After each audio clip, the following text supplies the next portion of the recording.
Guerra total.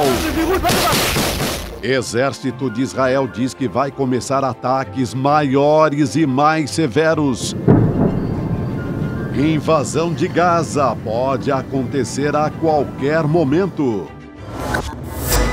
As imagens do primeiro voo de brasileiros retirados de Israel.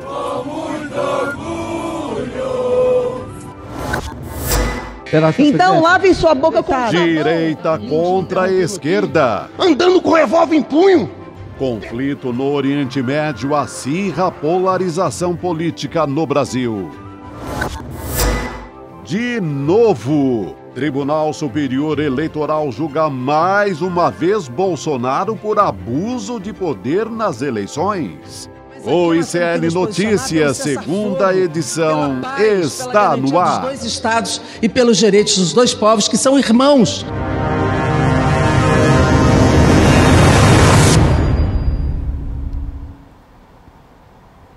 Olá, boa noite. Seja muito bem-vindo, seja muito bem-vinda ao ICL Notícias, segunda edição. Hoje é terça-feira, 10 de outubro de 2023. Seja muito bem-vindo você que nos assiste agora pelo canal Instituto Conhecimento Liberta, Eduardo Moreira, e também pelo canal Com Brasil, rede de televisão pública e comunitária, que está disponível em algumas operadoras de TV por assinatura. Boa noite também para meus queridos Chico Sá e Chico Pinheiro. Mais um dia aqui firme e forte junto com vocês. Boa noite, Gabi. Boa noite, Chico. Salve, Xará. Boa noite, comunidade do Brasil inteiro. Exatamente. A gente vai continuar falando sobre a guerra, né? A gente vai falar sobre Israel e também Hamas. Vai ser mais um dia, né, que a gente vai falar sobre essa situação horrorosa, enfim, vítimas, inclusive brasileiros, né, envolvidos entre os mortos. Mas antes de você começar o seu editorial, aí, a gente começar de fato a falar das notícias, vou pedir, claro, aqui na largada do nosso programa para você dar o like e também ativar o sininho para não perder nenhuma informação e nem o início dos nossos programas aqui no ICL Notícias. Vamos lá, Chico, o que temos? Vamos falar da guerra, claro, de vários outros assuntos no Brasil, inclusive assuntos políticos internos, né? Vamos falar disso. Nós estamos a mais de 15 mil quilômetros do palco dessa guerra e estamos metidos nela até o pescoço. Por quê? Porque nós estamos conectados. A internet nos conecta a tudo isso, né? E o pai da tragédia grega, Ésquilo, dizia que a primeira vítima de uma guerra, sabe quem é? A verdade. Ela, a verdade. A verdade. Porque a guerra, ela é alimentada por versões, por narrativas, cada um querendo justificar posições, não é? Então lá, 500 anos antes de Cristo, Ésquilo já dizia, a primeira vítima de uma guerra é a verdade. E nos dias atuais, né, eu me lembro quando eu era estudante, que para pesquisar uma coisa, para ter uma informação, para buscar a verdade, eu me enfurnava em bibliotecas. Hoje não, hoje está tudo à sua mão, está no celular, está na internet. Internet, para citar mais autores famosos, né, citado por Humberto Eco, que lá, ainda no fim do século passado, né, 1900 e alguma coisa, 1990 e tantos, dizia: o drama da internet é que ela promoveu o idiota da aldeia a portador da verdade. O idiota da aldeia passa a ser o portador da verdade. Estava correto, a gente tem visto isso. Não importa se o idiota, se a aldeia desse idiota é a sua bolha. É ali que ele se alimenta e é ali que ele profere a sua verdade. Agora, pior do que isso, Gabi, Chico, é que promoveu não só a portador da verdade, mas a juiz. É impressionante. Você escreve qualquer coisinha aí no Twitter, no Facebook, no Instagram, qualquer coisa, na mesma hora, você tem julgamentos a favor e contra. As pessoas viraram julgadoras, né? Através das redes sociais? Não. De sociais não tem nada. Meu amigo Frei Beto ensinou, não são redes sociais coisa nenhuma, porque isso não cria ambiente de sociedade. São redes que mais desagregam do que unem. São redes digitais, aí pode ser. Eu diria mais, são redes de algoritmos que escolhem o que você vai ler e o que você não vai ler. E quando você vê esse conflito, você precisa buscar a verdade. Como é que você busca a verdade? Estudando, se informando, buscando raízes históricas, né? Porque quando você tem a verdade apresentada sem contextualização, sem saber por que isso surge, você absolve os responsáveis pelas tragédias. Sempre foi assim, e o jornalismo sabe disso. Toda vez que você mostra um fato dissociado da sua gênese, você está absolvendo responsáveis. Você tem que mostrar onde começa isso. E ontem eu citei aqui, volto a citar Bertolt Brecht, primeiro falamos de Ésquilo, hoje eu estou cheio de informações culturais. Né? Ésquilo, pai da tragédia grega, e Brecht, né, um dramaturgo alemão que escreveu: do rio que tudo arrasta, dizem que é violento, mas ninguém diz violentas as margens que o oprimem. Olha como está violento o rio, mas olha, o que você fez para o rio ficar assim? Estou falando isso olhando aqui para a faixa de Gaza, onde moram 2 milhões de pessoas, né? E daí partiram os mísseis que atingiram Israel. Como é violento esse povo da faixa de Gaza? Como é violento o Hamas? Mas pouca gente fala das margens que o oprimem, da faixa de Gaza exprimida entre Israel, governada há bastante tempo já pela ultradireita, assassina, cruel, né, com um povo que não tem nem água para beber, um povo que não tem recurso nenhum, exprimido ali, ó, num território que seria menos que 1/3 do Rio de Janeiro. Né? Tá ali. As pessoas estão exprimidas ali, do tamanho da cidade de Duque de Caxias. Isso não é uma forma de violência? Agora vão falar, não, Chico, agora a ICL está justificando o Hamas. De jeito nenhum. Né? A gente sabe, a gente não justifica ações violentas, ações terroristas, porque são ações terroristas. Não quero dizer que o Hamas é um grupo terrorista. Ele comete ações terroristas, sim, porque mata civis inocentes pela causa. Né? Como eu posso dizer também que existe o terror promovido por estados, por exércitos, por gente armada, que espalha o terror. Ou você acha que civis inocentes, pobres, que vivem na faixa de Gaza hoje, não estão aterrorizados diante dos maiores poderios bélicos e militares do planeta, que é Israel? E hoje ainda, com o presidente dos Estados Unidos, Joe Biden, dizendo: estou com Israel, e ele já mandou até um porta-aviões para a região. Quer dizer, imagina se não é terror o que está passando agora a família que mora na faixa de Gaza ou na Cisjordânia, Palestina. Quer dizer, eu não justifico, jamais vou justificar ações como essas do Hamas, como também não justifico ataques, né, a populações civis partidas de outras instâncias armadas, mesmo que seja um Estado. Né? E esse Estado de Israel, governado por Netanyahu, primeiro-ministro, cometeu várias atrocidades já contra o povo palestino, contra os islamitas, os que professam a religião muçulmana, inclusive no templo muçulmano em Jerusalém. Né? Então, a gente não justifica isso. A gente tem que procurar aprender, se aprofundar, ver onde começa, qual é a raiz desse conflito, como é que ele veio, como é que esse rio foi sendo conduzido até ficar o que ficou, essa violência toda, que nos mete dentro da guerra. Mas é a guerra que nós precisamos combater, porque nós somos da paz. Eu sou da paz, ó. Isso aqui é um símbolo de um instituto que existe aqui, né, contra as armas, sou da paz. E eu estava na criação do movimento que gerou o instituto. Eu vi quando a gente inventou esse símbolo, um rapaz chamado Drauzio Gragnani, de uma agência de publicidade, criou o símbolo Sou da Paz. E eu saí como pregador disso. Eu me chamo Francisco de Assis, o santo da paz. Eu quero paz. Eu quero paz. Agora, para você ter paz, não é preciso ter guerra, é preciso ter diálogo, entendimento. Cada vez mais difícil, como é difícil aqui.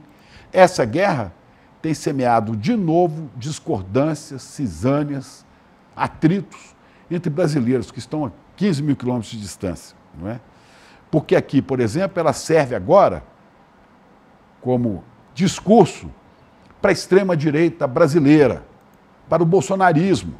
O bolsonarismo se alimenta disso, na falta de uma proposta para o país, na falta de uma resposta crítica e justificada a ações do governo Lula, que tem tirado o país de um atoleiro e do risco, né, de uma ditadura, né, se aproveita disso para poder aderir a um lado, né, e dizer não, é um massacre, porque são senhores da morte. Sempre os que promovem o terror são agentes da morte e nós somos da vida, né? Bolsonaro, eu diria que, de certa maneira, está sendo um pouco salvo pela guerra, que arranjou um pretexto para que ele e a sua bolha, ele e o seu gado, se manifestem nas redes digitais, nas redes de algoritmos, pregando que é a discórdia, jogando cidadão contra cidadão. Então, o que eu peço às pessoas, qualquer uma, seja à esquerda ou à direita, vamos nos informar e buscar a verdade, estudando um pouco, estudando a história, ouvindo opiniões divergentes, para que a gente possa construir uma coisa mais solidária. Não sabemos quando isso vai acabar, mas é uma tragédia dos dois lados. Hoje descobrimos que morreram brasileiros já. 2, né? Sim. Uma moça e um rapaz. Morreram aí. Desaparecidos, né? Agora é o que o Eduardo Moreira falava hoje de manhã, né? Quando morrem os médicos lá na Barra da Tijuca, são assassinados, a gente fica alvoroçado. Sabe por quê? Porque são pessoas da nossa classe social, são pessoas brancas, são pessoas que estudaram.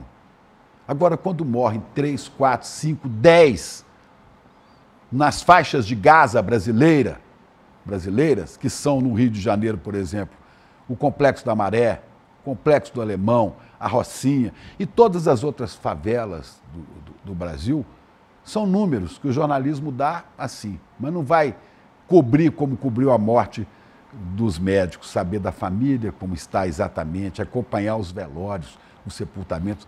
Passa-se por cima, porque é gente pobre, é gente ofendida e humilhada a vida inteira. E depois fica difícil entender, não justificar, mas a violência que pode vir daí. É sobre isso que eu queria propor a nossa reflexão, abrindo o ICL de hoje, e eu não sei se está no ponto, mas a gente vai falar agora, não? Ainda não. A gente vai falar com o Elô. Nós vamos falar com o Elô, porque eu estou tentando aqui um contato urgente com Jerusalém, onde há um grande grupo de brasileiros tentando voltar para o Brasil. Nossa produção segue acompanhando esse assunto, mas enquanto isso a gente vai chamar aqui Elô Vilela justamente, Chico, para falar de que hoje foi confirmado o nome de outra vítima, né, brasileira, a Bruna Valeano, de 24 anos. Ela que é uma vítima dessa guerra, né, estava na festa, naquela rave que foi atacada pelo Hamas no sábado, foi o primeiro dia de conflito. A Bruna morava em Israel com a família desde 2015, era estudante de comunicação e artes e por 2 anos ela foi instrutora de tiro das Forças de Defesa de Israel. Elô, boa noite para você. Muito triste mais a confirmação dessa morte, né, e ainda tem mais desaparecidos também. Outro brasileiro morto no ataque do Hamas nessa rave foi o Hanani Glaser, né? Depois dos primeiros ataques durante essa festa, ele conseguiu entrar num bunker, postou até um vídeo nas redes sociais, mas ele também foi encontrado depois.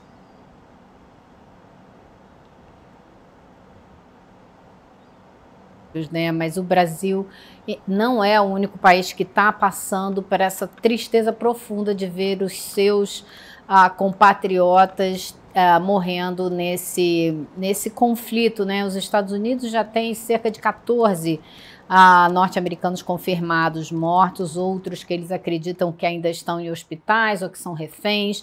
Então, o Brasil está fazendo um esforço muito grande para retirar de lá, né? O governo brasileiro para retirar de lá os que querem sair, os que precisam sair, os que estão com medo. E, infelizmente, a gente tem que dar essa notícia, né, de que alguns não sobreviveram a esse ataque. realmente é muito triste, muita gente jovem que estava nessa rave, né, infelizmente, e a gente só pode lamentar, né? Com certeza, Elô. Inclusive, hoje prosseguiram bombardeios ali na faixa de Gaza, né? Mais um dia, uma invasão por terra também na região pode acontecer a qualquer momento, com ataques maiores, mais severos, de acordo com o governo de Israel.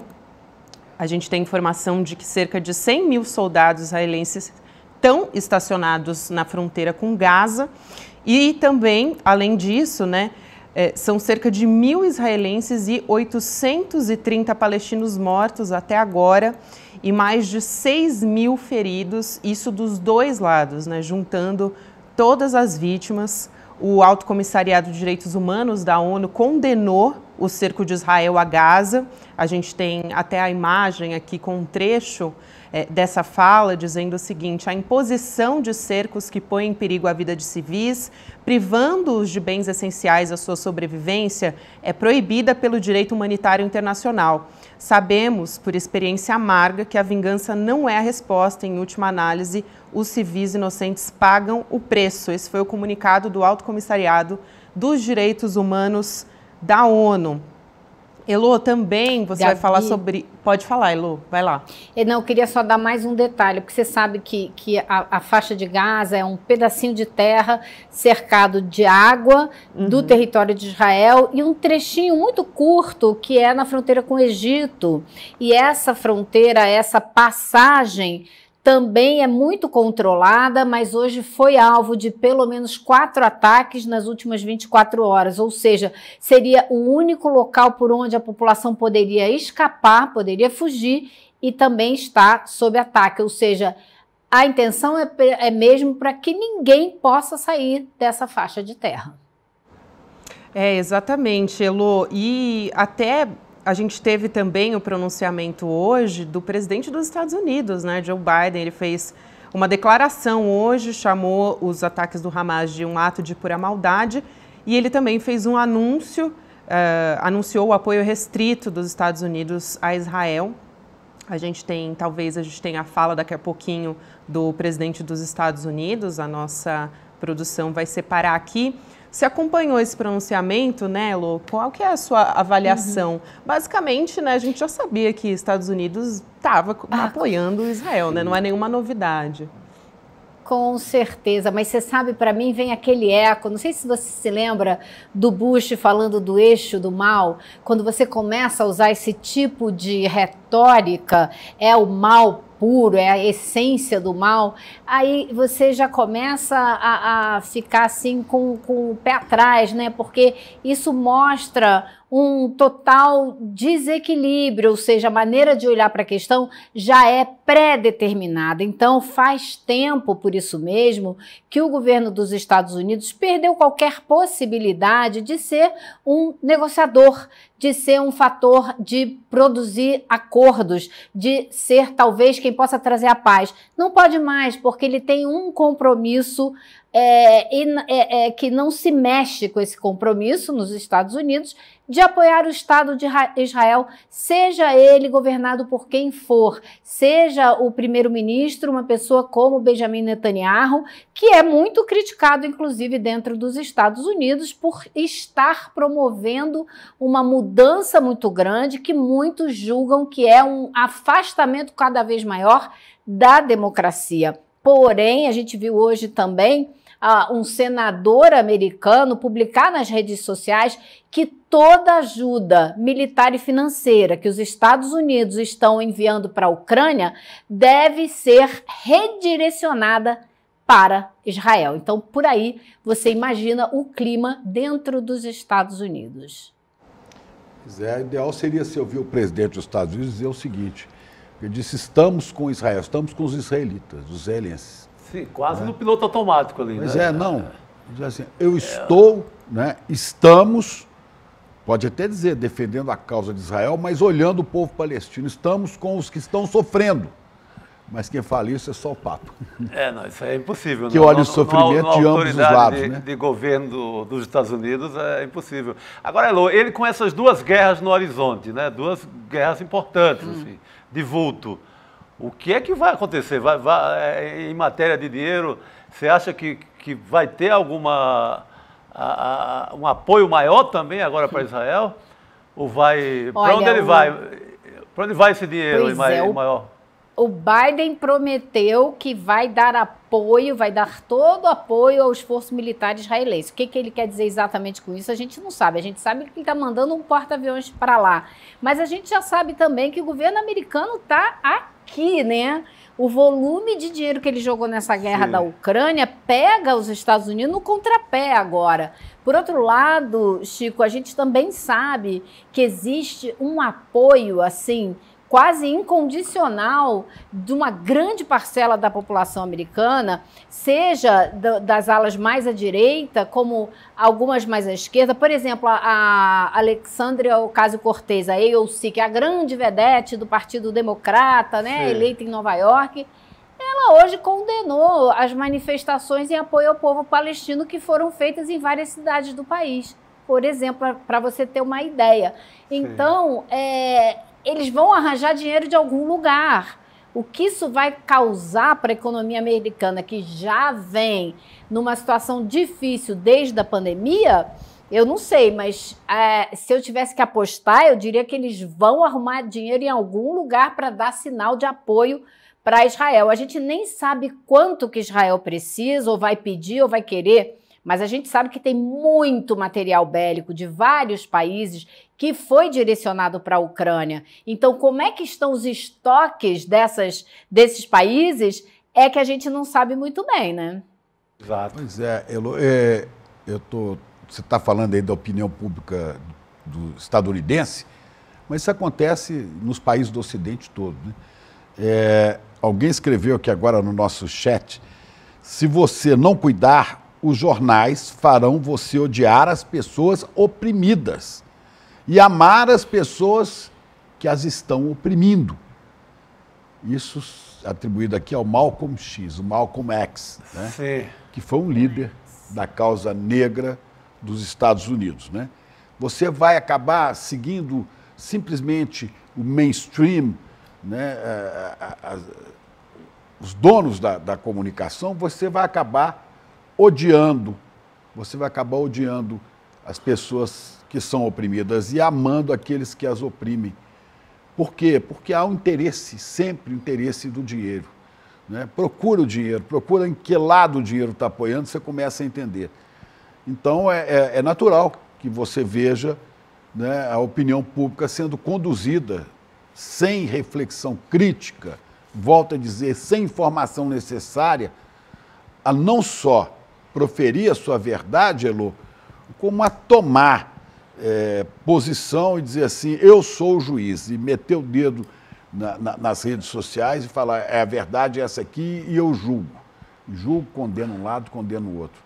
Eu ia voltar para você, Elo, mas antes disso eu quero chamar aqui, porque estava difícil a conexão, vamos falar agora ao vivo com Jerusalém, com o Alain Moreira. Alain Moreira está liderando um grupo de 35 evangélicos de várias cidades do interior de São Paulo, que foram fazer uma excursão à Terra Santa, uma excursão religiosa. Sim. E está lá sem poder voltar, vamos falar com ele está no hotel de Jerusalém esperando o resgate. Alain, boa noite para você, você nos ouve? Sim, prazer estar falando com vocês. Eu estou aqui em Jerusalém, no hotel City, e uma informação que temos nosso resgate já vai acontecer amanhã. Está tudo que o Brasil está enviando para repatriar os cidadãos. Nós já fomos selecionados para estar juntos, então amanhã estaremos saindo daqui de Jerusalém com o nosso grupo às 17 horas, o nosso voo sai de Tel Aviv. Alain, vocês chegaram quando e quando seria a volta de vocês em avião comercial?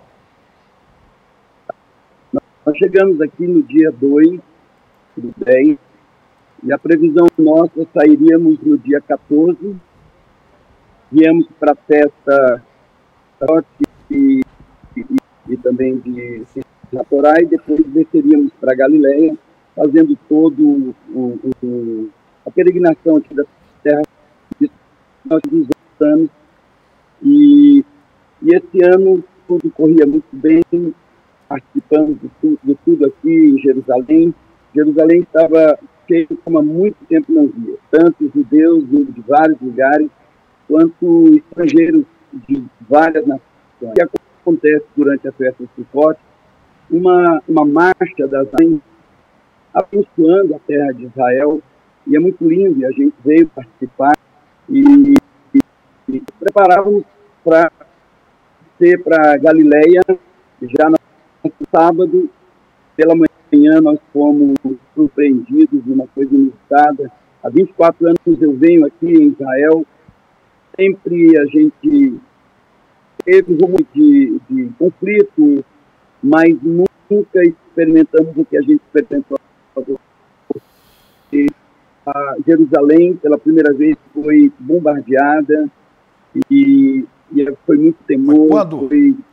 Alain, quando que vocês iam voltar? Quando estava marcado o seu voo de volta? 14/10. Só no sábado, né? Seria só no sábado. Sim. E como é que vocês conseguiram botar essas 35 pessoas no voo da FAB, que vai buscar vocês em Tel Aviv? Nós a embaixada e também em Itamaraty, e com os aplicativos que o governo disponibilizou para nós, conseguimos também em contato com algumas pessoas em Brasília, que todo o grupo fosse colocado nesse segundo voo, até porque alguns dos nossos voos foram cancelados e não tinha previsão de remarcar. Escuta, o pessoal aí ficou muito assustado, existe pânico nesse grupo, como é que tá? Como é que tá o dia a dia de vocês? Tá. No dia foi muito assustador, porque é algo inusitado, a gente vê de longe uma coisa, participar dos barulhos, sirenes, ir para os bunkers com crianças, com velhos, muito assustador. Mas uma coisa que é muita segurança é o protocolo que os hotéis que seguem, que todos eles aqui seguem, e fazem isso com muita naturalidade, com muita segurança. Então isso nos trouxe segurança, apesar da apreensão. Mas no domingo já voltar à vida normal. Mas ontem nós estávamos voltando da Cidade Velha, a cidade foi atacada novamente, e nós passamos uma das experiências duras, porque fomos pegos na rua enquanto os foguetes estavam chegando na cidade. Então, isso trouxe muito susto e o desejo de realmente tirar o nosso grupo daqui, e graças a Deus conseguimos agora. Pois é, esperamos que tenha sucesso nesse retorno, né? O governo brasileiro diz que a meta é resgatar todos os brasileiros que estão aí em Israel, principalmente os que estão em visita, os que vão retornar ao Brasil. Então isso vai ser a prioridade, vai trazer todos de volta, a decisão do governo brasileiro. Então esperamos que dê tudo certo com vocês, né? Paz e bem. Shalom, como dizem. A Deus. Como dizem os judeus. Shalom. A embaixada tem dado todo apoio em Itamaraty, e a gente se sente muito seguro de poder ter apoio para ser repatriado para cá. Agradecemos muito ao nosso governo e apoio nesse momento mesmo tão longe.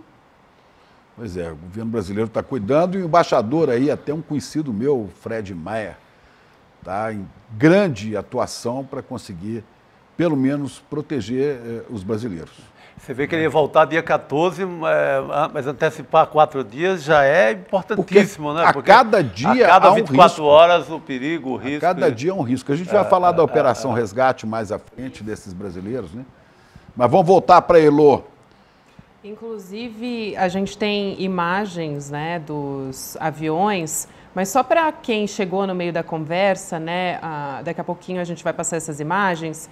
O Alain Moreira, ele está em Jerusalém, né, um brasileiro com 35 evangélicos, estavam ali numa excursão, inclusive pelo que ele disse, era bastante comum, né, sempre fez essa viagem, voltaria agora no sábado, quando começou, então, essa guerra, né, entre Israel, o Hamas. Ele disse que já tinha ido diversas vezes, conseguiram fazer contato com o Itamaraty, que tem recebido apoio do governo federal, e que a embaixada conseguiu, então, colocar todas essas pessoas no mesmo voo, e que as imagens que ele viu é o que a gente tem acompanhado aqui também no Brasil, né? Crianças indo para bunkers, diz que é assustador, mas que as pessoas agem com naturalidade, porque é um protocolo local, então que ele se sentiu muito seguro mesmo diante de toda essa situação. Vamos colocar aqui as imagens que a nossa produção separou. Primeiro a gente vai colocar o voo, né, decolou o primeiro avião da FAB para repatriar 211 brasileiros. Até agora o Brasil recebeu 2.300 pedidos de repatriação de Israel. Vão ser 5 voos até domingo. Inclusive o presidente Lula fez esse anúncio pelas redes sociais. Vamos assistir esse vídeo?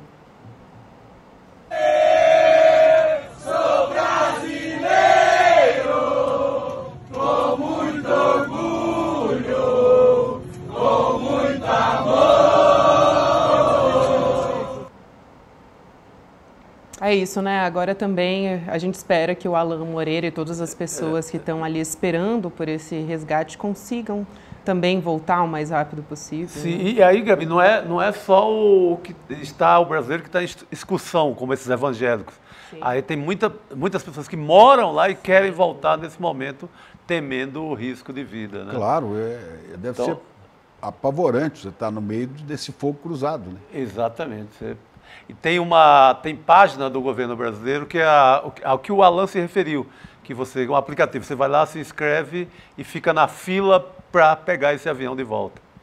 Vamos chamar aqui a Tatiana Abud, antropóloga, ela que mora na Espanha, trabalhou para organizações que dão suporte à população dos territórios palestinos e durante um ano ela ficou em Ramallah, né, na Cisjordânia, prestando inclusive serviços humanitários. Tatiana, boa noite, obrigada por aceitar nosso convite. Pela experiência que você tem... Imagina, Tatiana. Obrigado. Pela experiência que você tem, a gente quer te ouvir ali, né, do dia a dia com os moradores dessa zona, dessa região. Como é que você está enxergando toda essa situação que começou, né, no último sábado? A gente sabe, claro, que os palestinos vivem nessa situação já há bastante tempo, mas que se intensificou desde sábado com o ataque do Hamas. Então, na verdade...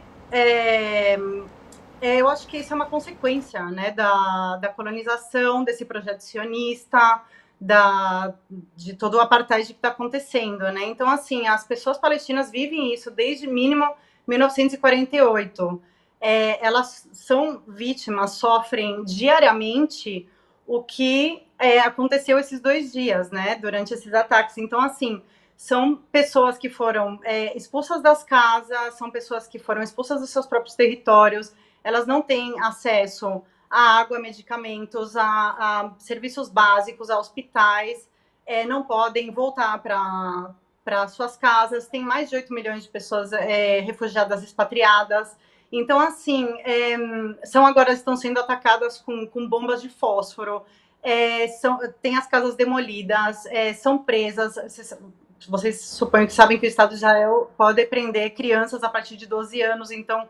Tem toda um mecanismo horroroso, terrorífico, colonizador, de apartheid. Então, para mim, assim, não é minha opinião, na verdade, porque é minha opinião de um ano de residência lá, não acredito que seja assim, uma grande experta, mas são relatos que eu ouvi de pessoas próximas, de famílias e das pessoas diretoras e diretores das organizações com quem eu trabalhei. Então, assim, eu acho que assim não tem como você saber do que essas pessoas passam, a não ser que você esteja ali, porque é muito violento. Todos os dias acontece coisa, todos os dias são pessoas assassinadas, crianças, jovens, adultos, pessoas idosas. É um projeto racista, islamofóbico. Então, assim, é super complicado. Eu acho que isso não é mais que uma resposta assim a tudo isso. Então, É um pouco isso. É a minha visão, e não só a minha visão, como todos os relatos que eu escutei. Então, eu estou transmitindo a situação de lá. Sou uma rede transmissora. Eu queria, Tatiana, se você pudesse contar um pouco do que foi o trabalho que você fez lá, né? Qual foi a realidade que você conheceu? E uma pergunta que eu te fiz mais cedo hoje, quando eu te chamei no telefone, né? A gente aqui lamenta a perda de vidas, sem nacionalidade, religião, raça, o que seja. E eu queria saber se você consegue lamentar as vidas dos dois lados, quando você vê o que está acontecendo lá. Tá, então, respondendo a primeira pergunta, era sobre as organizações, né, com que eu trabalhei? Tá, eu trabalhei com 4 organizações, 2 delas trabalham em prisões, então, uma delas trabalha com presos e presas políticas, a segunda trabalha com crianças presas, a terceira faz um trabalho de pesquisa, incidência super potente, também trabalha com jovens, né, tanto do 48, que é como é chamado hoje Estado de Israel, como na Cisjordânia, e a quarta é um centro de saúde, é um hospital chamado Alda, que dá atenção psicológica, atende a pessoas vítimas de bombardeio, com estresse pós-traumático, atenção às famílias. Então, assim, o trabalho de Gaza é mais de atenção humanitária, porque eles se destrói constantemente casas, o bairro, justamente agora, os 3 grandes bairros que foram destruídos agora, que foram bombardeados, são onde eles têm o centro de saúde, que é Khan Yunis, Rafah e Jabalia. E é uma constante, né? Uma constante. Então, assim, a prisão a céu aberto é a maior prisão do mundo, né? E sobre... Desculpa, deixa eu só beber uma... Sobre lamentar as perdas, eu acho que é um pouco assim, porque eu acho que eu escutei muito...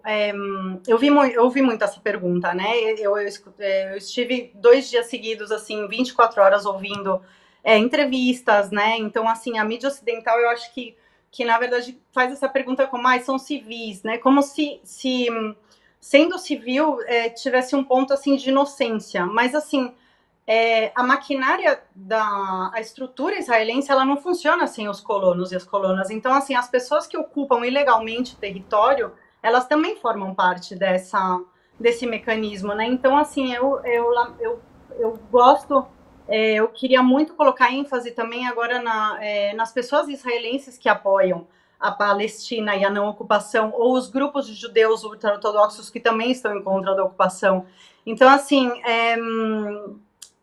eu me solidarizo com isso e com esse povo que vem sofrendo todas essas agressões, como eu falei no começo, há 75 anos, né? Então, são pessoas que assim, quando a gente fala, né, das pessoas que foram assassinadas agora, elas entraram em casas. Teve alguns assentamentos que foram construídos do zero, e principalmente os assentamentos na Cisjordânia, que hoje em dia tem mais ou menos 270 e mais 700 mil colonos moram na Cisjordânia, mas outras pessoas entraram em casas com todas as mobílias, com quadros na parede, com itens, sei lá, talheres e coisas que pertenciam a outras pessoas. Então, assim, essa coisa de eu não sabia é muito naíve do meu ponto de vista, é muito sórdido, é muito sádico, porque não tem como você não pensar quem eram essas pessoas que viviam aqui antes.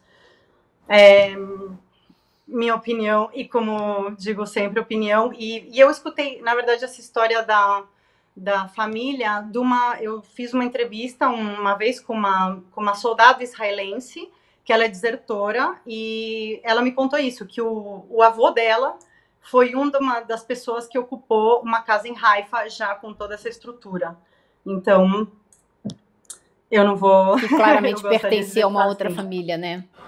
Claro, famílias palestinas. E hoje em dia também, assim, se você vai, por exemplo, em Jaffa, aqui do lado de Tel Aviv, né, que agora querem anexar Tel Aviv, assim, que foi construída, Jaffa era um povoado, uma cidade palestina, tem esses mercadinhos hipsters, né, que as pessoas vendem esses itens, e você vê que essas são famílias árabes que moram aqui, esses utensílios são super antigos, algumas coisas que você vê que o que está fazendo lá, né, e por que eles estão vendendo essas coisas. É muito impressionante. Tatiana, eu queria saber um pouco mais do seu dia a dia lá na faixa de Gaza. Você presenciou, testemunhou ataques nesse dia a dia, ataque aos moradores? Como era essa tua rotina lá? Então, a minha ONG, ela não tinha, porque existe uma regra, uma lei no Estado de Israel, que algumas ONGs elas têm que ser registradas no Estado de Israel e na Cisjordânia. A minha não estava registrada no Estado de Israel, então eu não podia entrar na faixa de Gaza, mas eu fazia segmento dos projetos online e segmento, assim, uma vez por semana, e estava sempre pendente, porque desde que eu entrei no ano passado, tiveram vários ataques, e os ataques são constantes, né? Então, assim, se não é bombardeio, é uma prisão que está controlada por terra, por ar e por mar. Então, sempre tem, sei lá, se uma pessoa, um pescador cruza uma linha que um soldado que está lá na torre acha que é um limite, ele dispara e ele assassina essa pessoa. Se umas crianças estão brincando, desculpa, perto do checkpoint, elas também são assassinadas, ou um pastor de ovelhas. Então, assim, constantemente tinham essas situações e são os relatos também das pessoas que trabalhavam comigo, que nós apoiávamos. Mas eu nunca entrei. Obrigado. Tatiana, eu queria perguntar aos moradores com quem você conviveu, você teve contato, como você percebia a relação com o Hamas? Eles apoiavam, uma parte apoiava? Qual era a opinião deles sobre esse grupo fundamentalista? Então, na verdade, o tema política já é uma coisa... Eu não sei dizer, assim, quais pessoas, quais meus amigos apoiavam Hamas ou não. O que as pessoas sentem é que elas estão completamente abandonadas, tanto pela autoridade palestina, quanto pelo resto do mundo, seja os Estados europeus, seja os Estados Unidos, seja qualquer Estado. Então, assim, não é questão de ou apoiar o Hamas, ou apoiar o Riyad, não sei o quê. É como essa solidão faz com que qualquer forma de resistência que possa levar a uma libertação da Palestina e que haja um pouco de reparação histórica, que não, olha, em 1000 anos eu acho que isso não vai acontecer, então as pessoas apoiam isso. Tem vários grupos organizados, os Lions Den de Nablus, grupos organizados de Jenin, então a resistência ela é múltipla, e ela, como o território também está super fragmentado, porque também uma estratégia de Israel, né? Então você vai fragmentando, vai construindo colônias, então as pessoas não podem andar de um território para o outro, e isso faz com que a luta seja fragmentada também. Então qualquer forma de resistência dentro dessa fragmentação é bem-vinda por todas essas pessoas, todas as que eu conheci pelo menos, não vou falar em nome de todas. Tatiana, quero agradecer muito a sua presença aqui, a Tatiana Diniz, que é antropóloga e que contou um pouco sobre como todo esse clima, né, de guerra está introjetado ali na vida dos palestinos. Ela morou em Ramallah, na Cisjordânia, por 1 ano, né, ficou prestando serviços humanitários, né, comunitários. Quero te agradecer muito, um abraço, até uma próxima, Tatiana. Obrigada a vocês. Obrigado, querido. Olha, como é importante a pessoa ter vivido essa experiência de estar com os outros perto, né? Sim. Até me faz lembrar aqui o nosso Eduardo Moreira, no seu livro Travessia, que ele conta como é que ele deixou de ser banqueiro para ser companheiro, né? Ele foi morar em assentamentos do MST, sim, ele foi morar com quilombolas, ele foi morar com os indígenas Guaranis Caiovás. Chico, só essa vivência vai dar. E quando você vê, você encontra a descrição dele do que é morar com os Guarani Caiovás, uma das regiões mais ricas do Brasil, que é Mato Grosso do Sul, você entende o que é morar cercado por violência, por opressão. Indígenas mortos de qualquer maneira, né, por fazendeiros gananciosos. É preciso que você chegue perto para entender, né, o drama dessas pessoas. E isso serve, esse conflito todo serve para radicalização, né, hoje, para dar discursos para um lado, para o outro. Elô, vamos falar disso, Elô? Vamos. Essa guerra de narrativas, que eles gostam de falar em narrativas aqui no Brasil, como é que você está vendo isso? Então, a gente separou até uns exemplos que eu acho que são bastante curiosos, como que a imprensa escolhe certas palavras, né? Então, quando vai se referir aos palestinos ou aos israelenses, os israelenses foram assassinados, os palestinos morreram. Olha aí na tela, pelo menos 70 assassinados em Israel, 198 mortos em Gaza. Então, implica uma ação. Alguém matou o israelense. O cara em Gaza morreu simplesmente. Ali se repete o mesmo exemplo. Mais de 500 pessoas morreram em Gaza. E embaixo, mais de 700 pessoas foram assassinadas em Israel. Agora, o curioso é que esse é um exemplo da BBC, mas a BBC, hoje saiu uma notícia super interessante, que a BBC se recusou a atender um pedido da secretária de Cultura do governo britânico, que pedia que tratasse o Hamas como terrorista, que usasse o termo terrorista quando falasse do Hamas. E a BBC se recusou e disse: você vai ouvir aqui essa organização ser chamada de terrorista várias vezes, não por nós, mas por pessoas que nós entrevistamos, por representantes do governo britânico, mas nós não vamos tomar essa atitude. O que eu achei bastante curioso, cuidado com o uso das palavras e como que, né, a gente sabe, tudo que se diz, né, define as pessoas, define os grupos e define posições até políticas, né? Então, Elô, eu achei bastante curioso. Elô, eu falei até no começo aqui, né? Ações terroristas, ações que levam terror, mas que levam a partir de grupos armados como o Hamas e leva a partir de exércitos, quando aterrorizam as pessoas. Mas não quer dizer que fundamentalmente são grupos terroristas, são grupos, você pode dizer até fanáticos, extremistas, que são grupos... Mas nós não sabemos das margens que os oprimem. Sim. E para falar de palavras, Chico, só para falar de palavras, né? Quantas vezes que eu já li as ocupações palestinas em Israel? É como se o povo palestino ocupasse áreas de Israel. Ora, historicamente, é um tanto contrário, né? Porque foi lá até o ano 70 depois de Cristo, tudo bem, os hebreus estavam ali. Mas depois disso, os judeus estavam ali, mas depois disso, a maioria dessas pessoas, há 100, 200 anos, era território de palestinos e outros povos, né? Aí o sionismo fez com que os judeus voltassem, porque creem que essa é a sua terra prometida por Deus, a Moisés e tal. Né? Mas você fala de ocupação de palestinos no território de Israel. Opa! Alto lá, como é difícil entender... Essa guerra de palavras também, né? E a gente viu o mapa, né? E a Tatiana fez referência a isso, como que as áreas ocupadas, as áreas onde os palestinos moram foram sendo fragmentadas para você não poder ter comunicação entre elas. Então, é muito difícil essa correlação ser equilibrada quando você fala da violência ou dos ataques, né, de um lado e de outro, porque um tem exército, tem bomba atômica, tem bomba de fósforo, tem ataque... E o outro não tem nada disso, né? Tem alguma coisa, mas não se compara. Então, a gente fica numa posição, vou te falar honestamente, a gente fica numa posição muito delicada quando vai falar desse assunto, para não ser injusto, né? Mas também para não exagerar para um lado nem para o outro. É bastante delicado, mas como que uma população que está na situação que os palestinos estão há tantos anos vai se defender e vai virar o jogo para poder ter um Estado e ter soberania e ter autodeterminação? É difícil, né? É sobrevivência e ponto, né, Elô? É a única reivindicação do momento, é ficar vivo. Elô falou dessa fragmentação. Eu vou pedir para a gente voltar com aquele mapa que a gente mostrou ontem.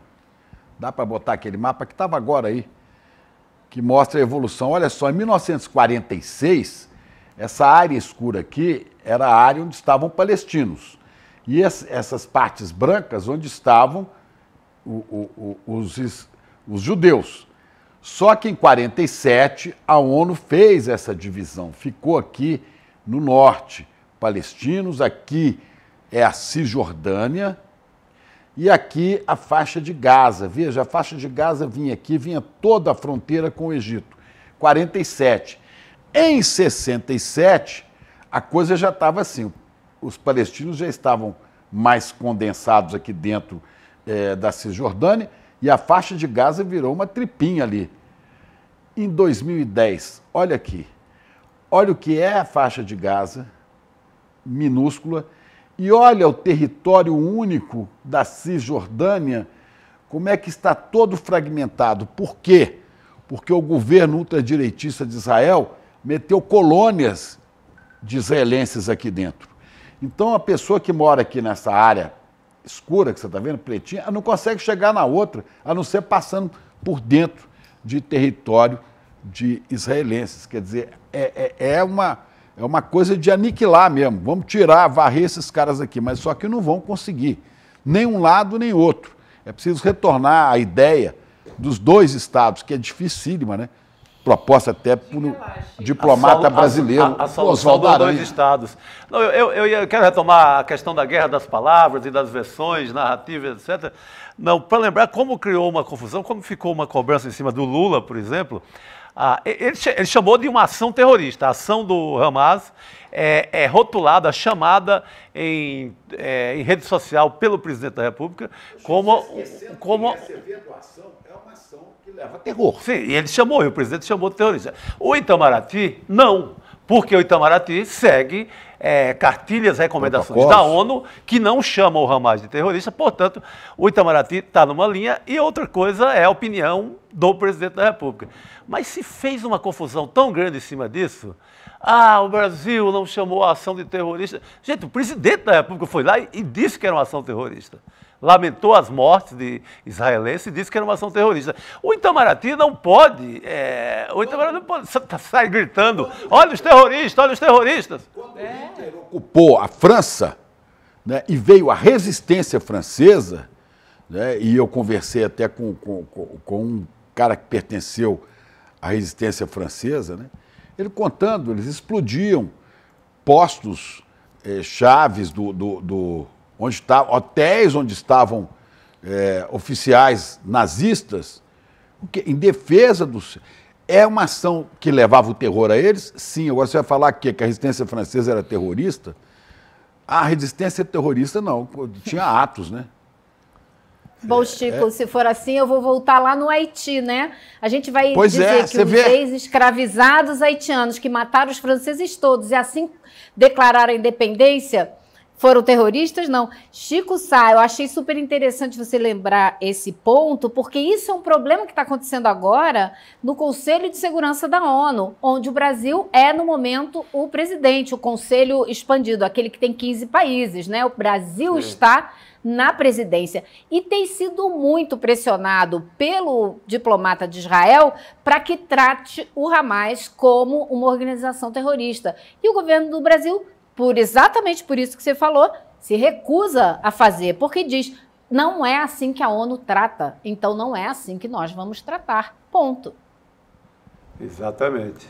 Exatamente. Agora, a gente tem uma situação aqui no Brasil, né, que a gente já tem uma polarização política e muita gente também se aproveita de discurso, né? A direita quer colar, por exemplo, na esquerda uma pecha de terrorista, de aliada do Hamas, né? Teve, inclusive, um bate-boca na Câmara entre os deputados Lindbergh Faria, do PT, e a Carla Zambelli, do PL. A gente tem esse vídeo aqui. Vamos assistir?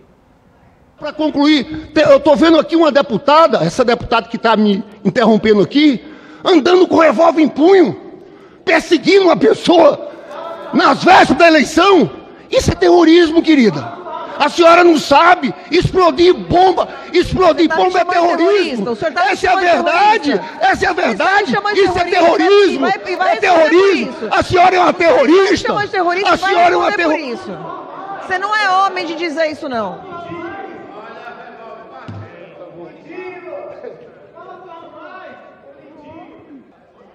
Então lave sua boca com sabão, lindinho, antes de falar da minha família e da forma como eu protejo minha família. Porque eu estou sendo atacada porque eu sou de direita. Eu estou sendo atacada porque sou uma mulher. Eu estou sendo atacada por pessoas como você que contam mentira aqui na tribuna, sem falar o porquê que a gente pensa as coisas.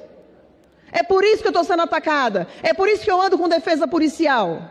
Então não me venha falar barbáries. E lave a sua boca com sabão antes de falar de mim.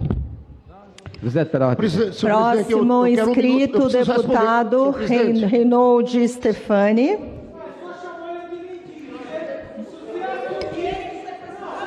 Gente, silêncio, por favor. Daqui a pouco a gente restabelece a ordem, eu vou continuar a lista. Então, assim, vamos restabelecer a ordem no plenário. Deputado Reinaldo Stefani.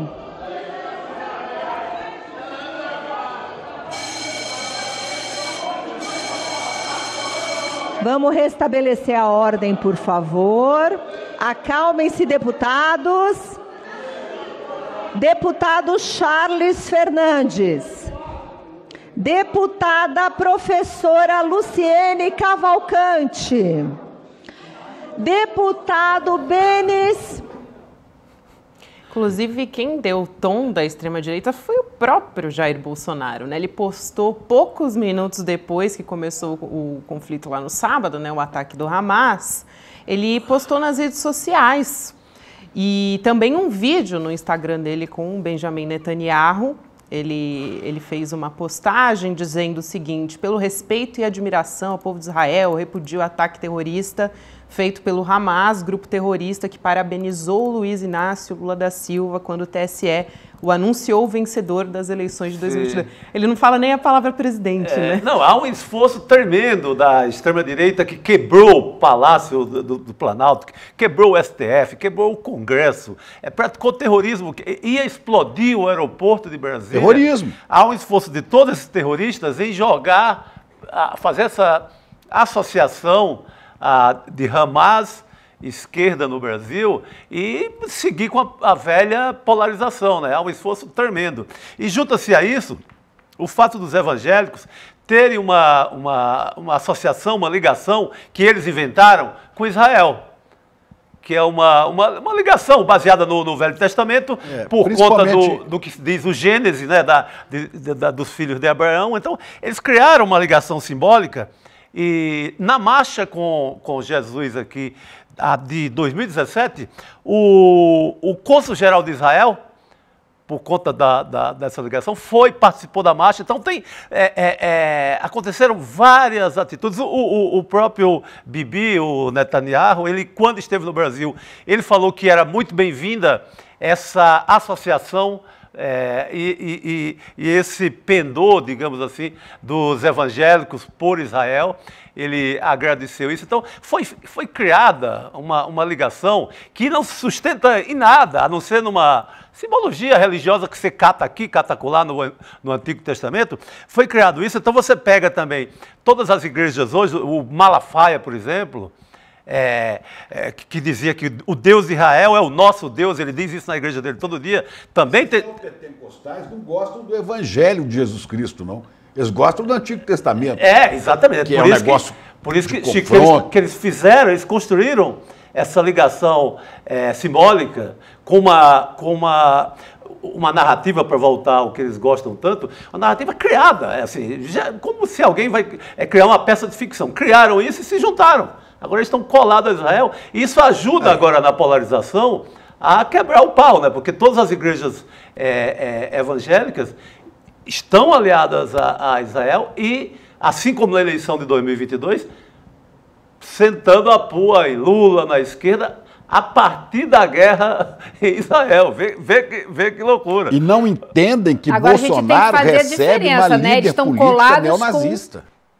Não, eles estão colados com uma facção de extrema-direita israelense, né? Eles não estão colados com, né, a sociedade israelense, que, como bem a Tatiana lembrou, tem muitos que são contra, inclusive, a ocupação das áreas palestinas. Então, existe uma ligação aí com uma ideologia política, né? Extrema-direita, exatamente, Elô. Vamos também ver como é que a esquerda tem se posicionado a respeito disso. Teve um discurso da deputada Jandira Fegali, do PCdoB. Vamos assistir. As coisas chegam a esse ponto depois de terem sido avisados muitas vezes. O governo de Israel sabia dessa possibilidade e nada fez. Ao contrário, piorou os ataques e o cerceamento ao povo palestino. Então é óbvio que nós precisamos condenar todos os ataques à população civil, venha de onde vier. Mas o que nós precisamos como parlamento brasileiro, é lutar pela paz. É nos posicionarmos contra todos os ataques terroristas de um grupo, ou terrorismo de Estado, como é o de Israel. Temos que ser contra todos os ataques que façam as pessoas civis perderem suas vidas. Condenar, sim, todos eles, com certeza. Mas aqui nós temos que nos posicionar pelo cessar-fogo, pela paz, pela garantia dos dois Estados e pelos direitos dos dois povos, que são irmãos, tanto o povo judeu como o povo palestino. E é dessa forma que a gente fala. Obrigado. Inclusive, o MST publicou uma nota com uma posição mais tradicional da esquerda brasileira, né, vamos dizer assim, que é aquela do apoio ao reconhecimento de um Estado palestino. Sim. A gente tem a imagem também aí na tela, eu vou ler esse trechinho. O Movimento dos Trabalhadores Rurais Sem Terra do Brasil, mais uma vez, reitera nosso apoio total e restrito à luta do povo palestino pela sua autodeterminação e contra a política de apartheid, implementada por Israel. A resistência palestina, desde Gaza, reagiu de maneira legítima às agressões e à política de extermínio que Israel implementa na região há mais de 75 anos. Então, também aí, a deputada, antes a gente viu um vídeo, né, da deputada Jandira Fegali, também o movimento dos trabalhadores rurais sem terra a respeito disso. Elô, quero ouvir também a sua avaliação. A Jandira defendeu uma posição que é claramente a posição do governo brasileiro.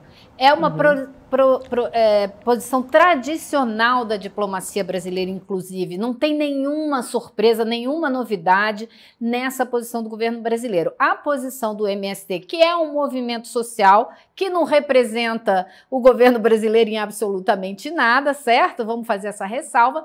Tem uma posição um pouco diferente, é um apoio maior a qualquer ação de resistência do povo palestino a essa ocupação militar que o Israel exerce ali no território.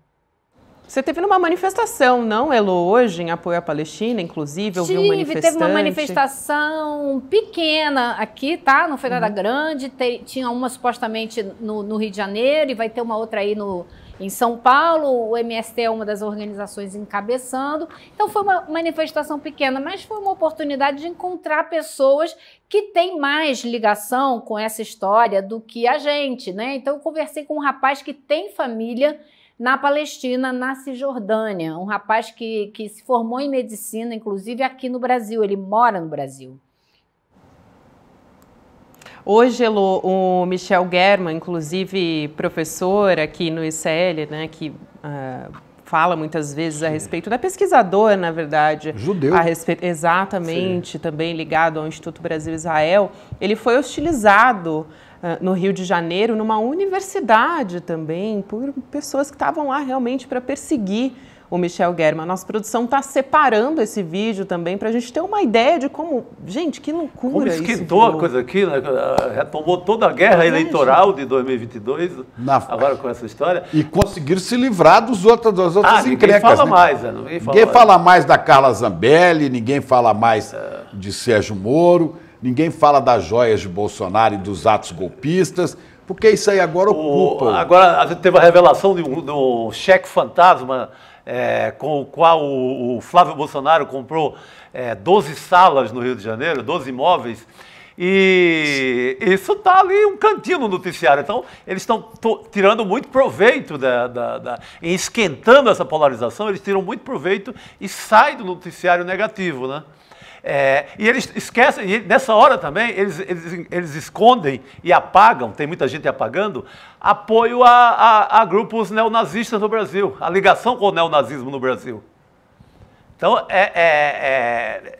há infinitas contradições na cabeça do bolsonarista nesse momento, mas interessa a eles limpar qualquer ideia de ligação com o neonazismo, que seria uma afronta aos judeus. Eles estão limpando essa área inteiramente para dizer, não, agora nós somos 100% Israel, não temos nada a ver com as células neonazistas de Santa Catarina, do Paraná e etc. E eu lembro, não paro de falar disso, que a líder neta do ministro das Finanças do Hitler, lembrado, a Beatriz von Storch, foi recebida aqui, nazista assumida do Partido Alternativo Alemão. Foi recebida por Bolsonaro. Bolsonaro também né, recebeu o David Ernest Duke, supremacista branco, antissemita, político de extrema-direita, criminoso, condenado e membro, foi amigo de membros, né, da Ku Klux Klan. Foi membro da Câmara dos Representantes da Louisiana no Partido Republicano dos Estados Unidos. Então, aí você vê, não é uma ligação religiosa, é uma ligação ideológica de extrema-direita, todos eles. Vamos dar um contexto um pouquinho melhor a respeito do professor German, né? Ele que abandonou um debate, né? Depois de ser completamente hostilizado. Ele estava falando sobre Israel, Hamas, sobre essas projeções, né, do conflito ali que aconteceu na PUC do Rio de Janeiro. O professor Michel German, que é doutor em História Social, um dos principais estudiosos desse tema. Vamos assistir como é que foi essa história. A gente tem o vídeo agora, vamos ver. Durante a palestra, a gente descobriu que a nossa colega judia aqui do Rio de Janeiro, que foi morar em Israel, Bruna, foi encontrada morta. Ela estava na festa que o Hamas invadiu, que o Hamas entrou sequestrando, matando, estuprando mulheres judias. Mas todos os judeus aqui não concordam e não se sentem representados pelo... Todos eu não sei, mas eu quero dizer que 95% não estão se sentindo representados pelo Michel German. Não estão. Nós não nos sentimos representados. Ele não está aqui representando ninguém. Ele está aqui como professor, elucidando um tema. Olha só. Você vai fazer uma pergunta? Olha, eu não estou gritando com você. Você vai fazer uma pergunta? Não. Eu vou fazer uma pergunta. Repudiar o que o Hamas está fazendo é o mínimo, Mas por que é uma resposta? Por que isso é uma resposta, não um ataque? Isso é um ataque. De colonização. Não, peraí. A gente não vai fazer essa discussão dessa forma, ou a gente simplesmente vai cancelar o resto da discussão. Não tem condição.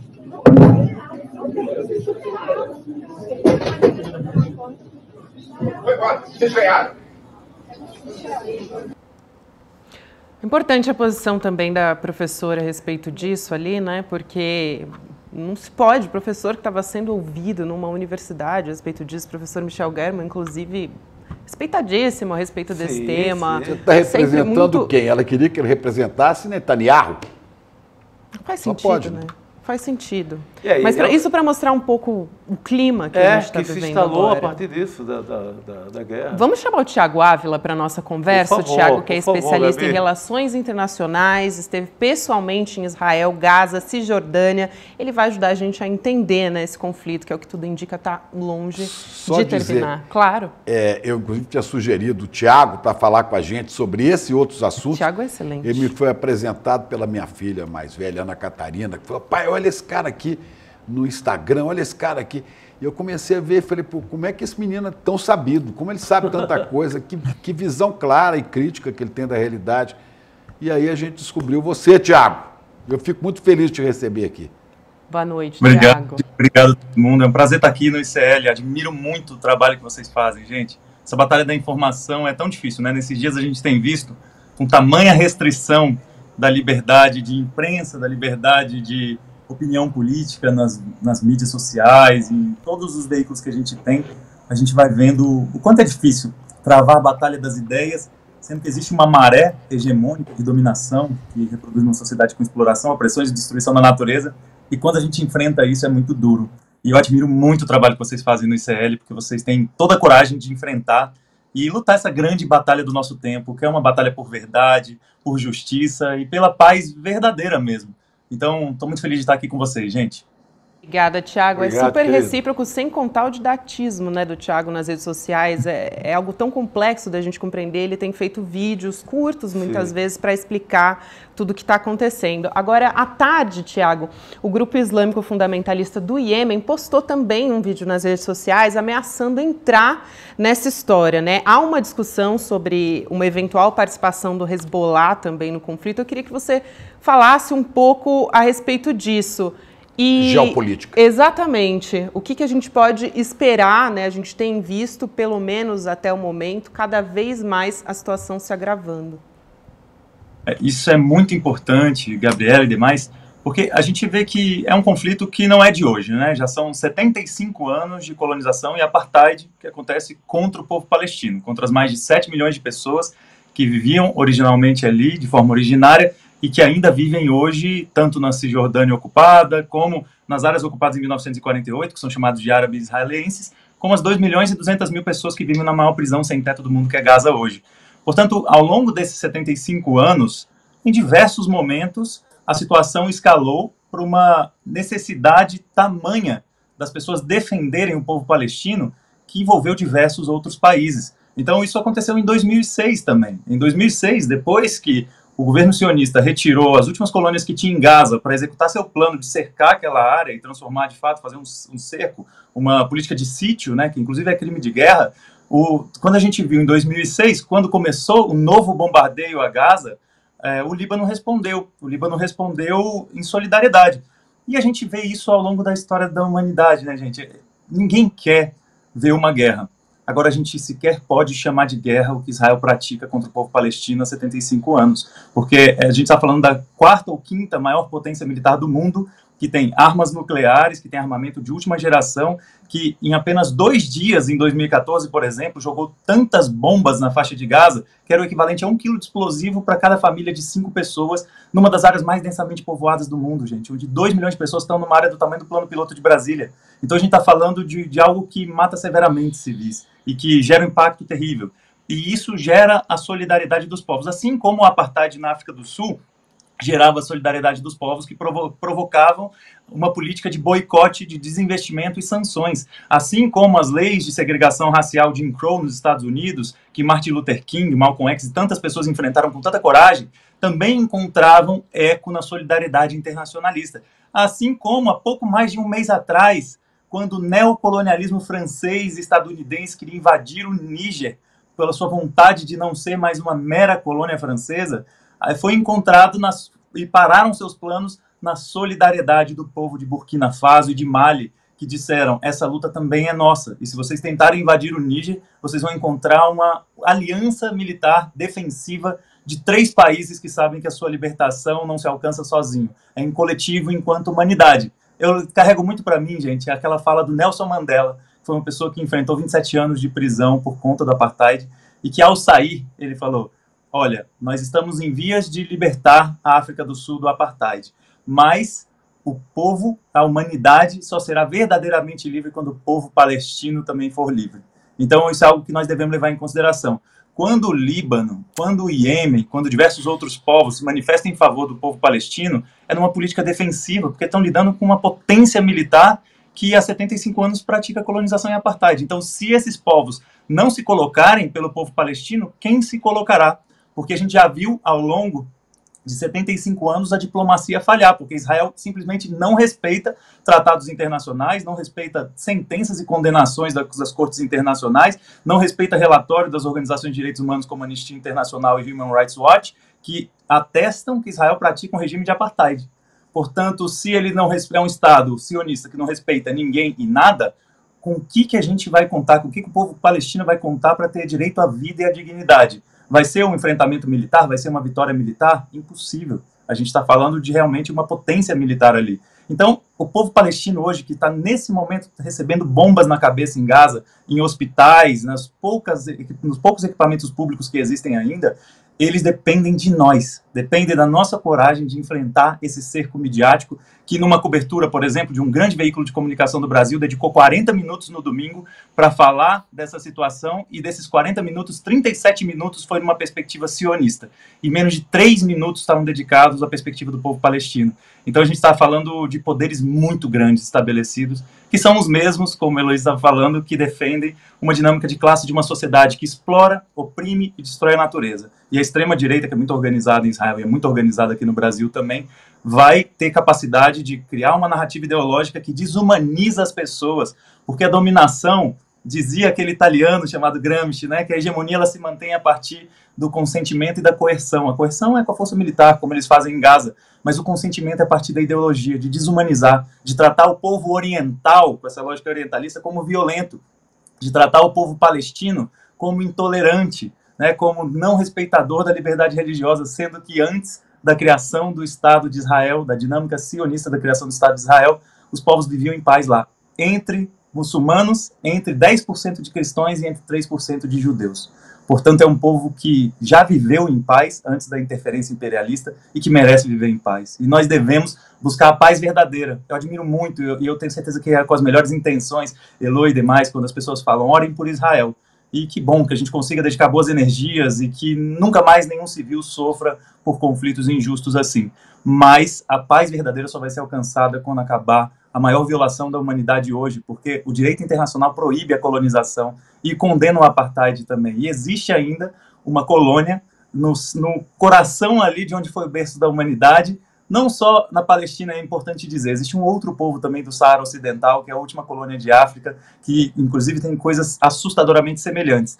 Mas nós precisamos acabar com o colonialismo. Não pode mais um povo acreditar que pode submeter o outro numa dinâmica militar, que pode testar armas em um povo e depois vender em feiras internacionais dizendo que são armas melhores porque são testadas em campo.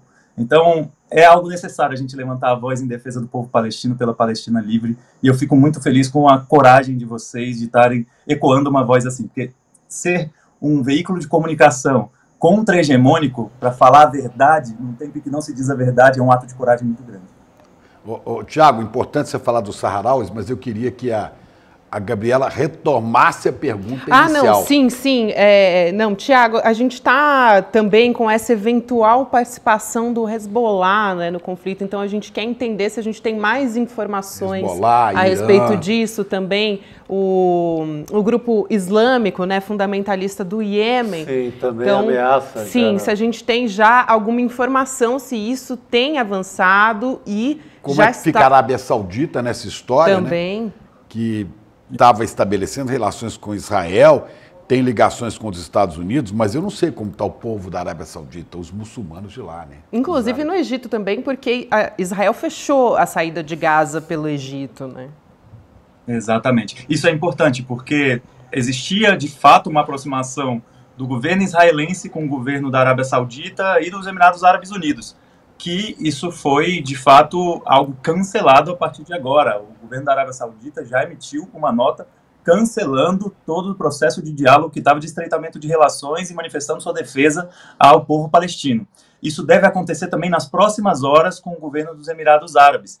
A gente vê que existe uma série de acontecimentos ao mesmo tempo, né? Uma impressão de um relativo desabastecimento bélico, tanto de Estados Unidos quanto de Israel, por conta da substituição e peças de reposição do fronte da guerra da OTAN contra a Rússia na Ucrânia, né? A gente vê que, de fato, ali existe uma dinâmica de coordenar os esforços do aparato, do complexo industrial militar para lá.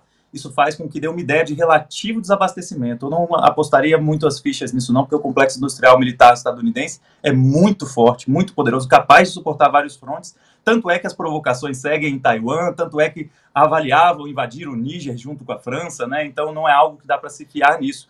Mas, além disso, existia, de fato, uma aproximação do governo israelense com a Arábia Saudita e com os Emirados Árabes, e as peças geopolíticas vão se movendo, assim como na tentativa de invasão do Níger, Burkina Faso e Mali se manifestaram a favor, na possibilidade, e o que já está acontecendo é um cerco, que também é um crime de guerra, de negar eletricidade, de negar alimentos, de negar água ao povo palestino em Gaza, 2.200.000 pessoas. Os países vizinhos que sabem que o imperialismo ele não respeita fronteiras, e Israel nunca respeitou fronteiras, sabem, portanto, que são os próximos, inclusive, se o povo palestino é derrotado definitivamente. Então, esses povos se manifestam dizendo, se não parar as agressões, se isso escalar para uma guerra total e um massacre, né, porque guerra a gente fala entre iguais, eles, de fato, vão participar da guerra, como o Hezbollah já fez em 2006, e que Israel respondeu invadindo o Líbano, e tentando tomar o Líbano, como fez em 1967 com as colinas de Golã e com a Península do Sinai do Egito. E só parou porque o povo libanês deteve o que até então se via como um exército invencível de Israel. E deteve porque teve muito apoio internacional, condenação aos bombardeios em Gaza, mas também a resistência militar, que utilizaram táticas de guerrilha semelhantes às do Vietnã, com muitos túneis e a defesa até o sul do rio Litani, que fica no sul do Líbano.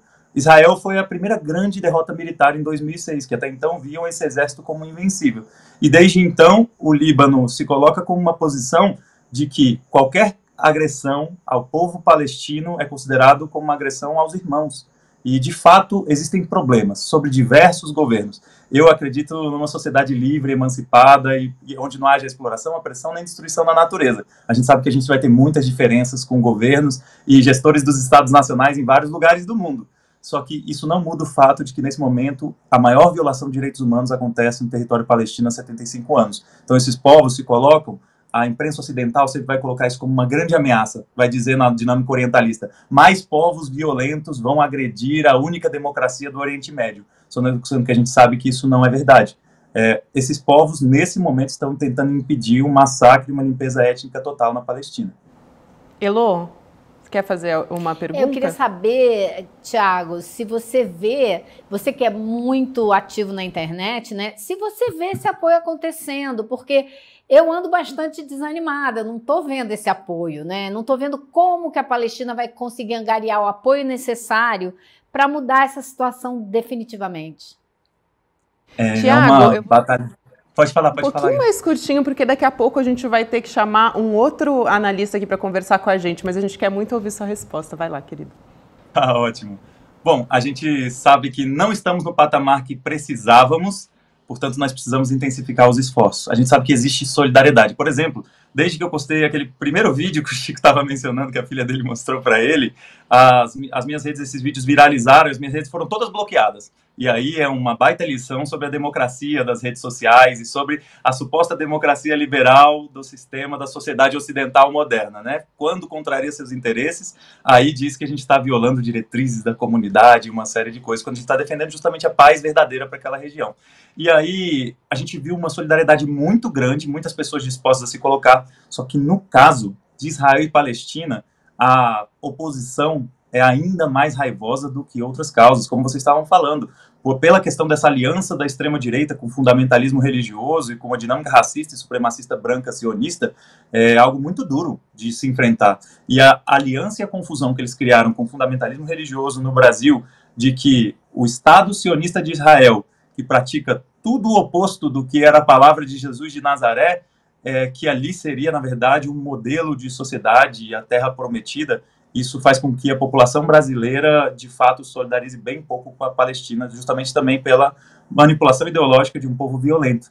Então, cabe a nós rompermos esse cerco midiático, falarmos a verdade e cumprirmos a batalha do nosso tempo. Gente, todas as gerações que vierem depois de nós vão perguntar o que nós estávamos fazendo nesse momento, em que o povo palestino estava sofrendo o maior ataque de toda a sua história. Tudo indica que vai acontecer isso, uma invasão por terra a Gaza, uma tentativa de anexação total da Cisjordânia, é o que indicam as movimentações militares na região, e tudo indica que esse momento, que está caracterizado tanto por essa agressão, também é caracterizado por outras coisas, pelo desastre ambiental planetário, pelo aumento da exploração e das opressões. Então todas as gerações vão falar de nós. É importante que a gente diga que nós estávamos lutando a grande batalha do nosso tempo, pelo bom, pelo justo e pelo melhor do mundo, né? É desse lado que eu gostaria de estar na hora de contar nossa história. É isso aí. Shalom, salam aleikum. Né? Tanto para judeus como para muçulmanos. Paz. Shalom e salam aleikum. Salam alek, né? Paz, paz, paz. Paz esteja com vocês. Tiago Ávila, muito obrigada, querida. É sempre um prazer te ouvir. Ainda mais, né? O Tiago, ele traz assim um otimismo. Isso é muito importante nesse momento difícil que a gente está vivendo. O Tiago é especialista em relações internacionais. Um grande abraço. Também me despeço da Elô. Um beijo, querida. Até amanhã. Até amanhã, pessoal. Valeu, gente. Tamo junto. Parabéns aí, Célio. Obrigado. Obrigada, Tiago. Boa noite. O Guga Noblar está entre nós, mas antes eu quero trazer informação aqui para a gente discutir. O Bolsonaro ele pode ser declarado inelegível, viu, Chico Sá, por uma segunda vez. Exatamente, Chico Pinheiro. A primeira condenação aconteceu no dia... Agora eu não vou me lembrar exatamente a data, mas foi em junho que aconteceu. 8 anos foi o resultado de inelegibilidade. E o Tribunal Superior Eleitoral começou agora há pouco a julgar mais 3 ações contra Bolsonaro. O ministro Joaquim Barbosa me disse que eram 15 ou 16 ações. Exato, no total, né? No total. A gente tem imagens ao vivo agora, inclusive. Vamos assistir um trechinho? Imagem de um personagem não muito bem visto pelo bolsonarismo. Exato. Suposta prática de abuso do poder político e de conduta vedada nas eleições de 2022. Bom, 2 dessas ações que a gente tem, dessas 3 ações contra Bolsonaro que eu citei, são por abuso de poder político por causa das lives que o ex-presidente fazia no Palácio da Alvorada durante as eleições e uma terceira por fazer campanha eleitoral de dentro do Palácio do Planalto, né, e do Alvorada. Então, já vou chamar aqui o Guga Noblada. Boa noite para você, meu querido Guga. Bolsonaro poderia ficar inelegível de novo? Dessa vez pode atingir o general Braga Neto? Como é que é essa história? Explica pra gente. Boa noite para essa audiência maravilhosa. Gente, sendo julgado mais uma vez. A gente está com interrupções aí na internet de Guga Noblada. Vamos ver se a gente consegue resolver aqui o som do Guga. E, na verdade, me parece que é uma questão de conexão, a gente já vai retomar com ele, mas teve início agora. Né? Você falou do vice, né, do Braga Neto. É o que a gente quer saber, né, anda se encherindo, como se diz na minha terra, para ser candidato no Rio de Janeiro. Veja só, Chico Pereira. Não, ele é muito competente para resolver problemas de segurança. Você viu, ele estava administrando no Rio de Janeiro quando assassinaram um jovem músico com 270 tiros, quando mataram Marielle, até agora tudo ele não sabe isso ele estava lá. Não, ele anda empolgado com essa possibilidade de candidatura. Tudo indica que o TSE deixe ele livre mais uma vez. O que vai pegar para ele são aqueles casos de corrupção que a PF... De quem? Do Braga Neto? Tomara... Bom, nós não sabemos ainda o que está lá na delação do Mauro Cid. Total. Sim, não. E a PF tem vários casos da PF de corrupção, de coisas pesadas. E tem o inquérito do golpe que está nas mãos desse senhor aí, que a gente viu abrindo a sessão do TSE, Alexandre de Moraes. Espero que a Polícia Federal não esteja todo mundo de olho no Oriente Médio, em Israel e palestinos, como a gente jornalista fez, que ela continue na trilha dela. De pegar os radicais daqui, os ultradireitistas. Porque o bolsonarismo está comemorando muito essa guerra por isso também. Livrou a cara dele. Eles estão... Por um tempo. E me parece que agora, ao contrário do que aconteceu nesse primeiro julgamento, o cenário é mais favorável, né, a Bolsonaro, porque dessa vez a Procuradoria-Geral Eleitoral teve um parecer que foi assinado pelo vice-procurador-geral, Paulo Gonet, se manifestando pela rejeição das ações. Então, me parece que o cenário é outro agora, né, Chico? Sim, mas é muito também, Gabi. Já foi condenado a não ser candidato, né? Não poderia ficar inelegível duas vezes, né? Seria redundante, né? A medida, eu acho que ela se acumula e torna-se redundante sem o valor que tinha aquele primeiro julgamento. Eu acho que é nesse sentido. Mas... O que é interessante é você ter esse julgamento, que bem poderia sair de pauta, não saiu, está aí. Por quê? Porque o que esse capitão aí, esse ex-presidente do Brasil, cometeu de abuso eleitoral, Chico, o que esse cara fez escancarando as portas da Caixa Econômica Federal para ser usada da forma mais aberta e criminosa do mundo. Deu a mão no... Guga voltou. Agora sim, querido, queremos te ouvir. Boa, querida. Maravilha, boa noite para esse trio maravilhoso, para essa audiência maravilhosa. Pois é, Jair Bolsonaro, gente, de novo podendo se tornar inelegível, mas a pena não é cumulativa, portanto, é de certa maneira inócua com relação ao Bolsonaro, mas não é inócua porque uma segunda condenação, claro, vai tornar ainda mais improvável que o Bolsonaro consiga retornar com algum tipo de ação jurídica. Enfim, ele já está tentando anular a primeira condenação. Ele teria uma segunda condenação para anular. Quem sabe uma terceira condenação também pode vir. Então vai ficando cada vez mais encurralado o Jair Bolsonaro. E com uma segunda condenação ele também perde aquele argumento de que ele está sendo perseguido pela justiça. Porque, afinal de contas, se vai acumulando o número de condenações, vai ficando meio ridículo aquele papinho de que é perseguição, só se for o cúmulo da perseguição. É o maior perseguido da história política. Estão condenando o tempo inteiro Jair Bolsonaro. Não dá, não vende. As pessoas não vão cair mais nessa. Então, torna frágil tanto o retorno de Jair Bolsonaro, que vai tentar, obviamente, anular essas condenações, quanto também esse argumento de que ele é vítima. Por isso que é importante mais essa condenação. Mas é mais importante ainda porque poderia arrastar também o Braga Neto. O Braga Neto pode se tornar inelegível, porém a previsão que está sendo feita pela imprensa é de um resultado parecido com o do primeiro julgamento, que foi no dia 30 de junho, quando ele se tornou inelegível e perdeu ali por 6-2. Agora é aguardado que ele perca por unanimidade. Então, dessa vez, pelo jeito, os bolsonaristas, né, o Cássio Nunes e o outro lá que votou a favor dele, era o Rui, enfim, eu esqueci o nome, depois eu procuro aqui, eles votariam, portanto, em acordância com o pleno, com a turma do TSE, contra, portanto, o Jair Bolsonaro. Por que a imprensa aposta nisso? Porque eles votaram contra o Jair Bolsonaro no recurso que ele tentou usar para anular essa condenação, que já foi apreciado na semana passada e foi derrotado por unanimidade. Então, dessa vez, é esperado que ele perca com o voto de todos.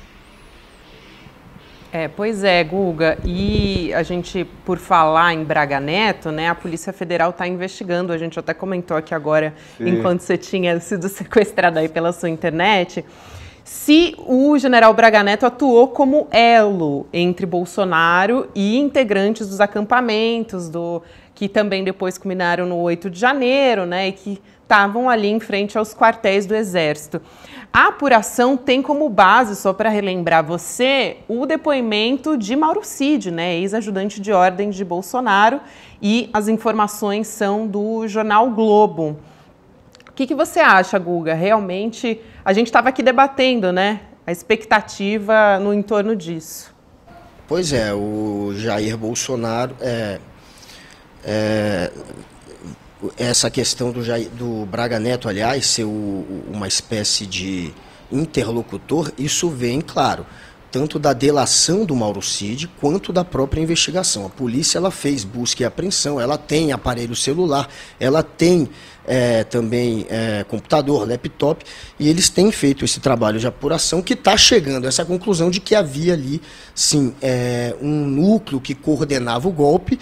E esse golpe ele era tocado por dois grupos. Um grupo que eram os bucha de canhão, aquela turma ali que era a turma da frente, que estava sendo usada para criar tumultos, como aquele tumulto do dia 12 de dezembro, quando tentaram incendiar Brasília para libertar um suposto indígena, que também é pastor e político.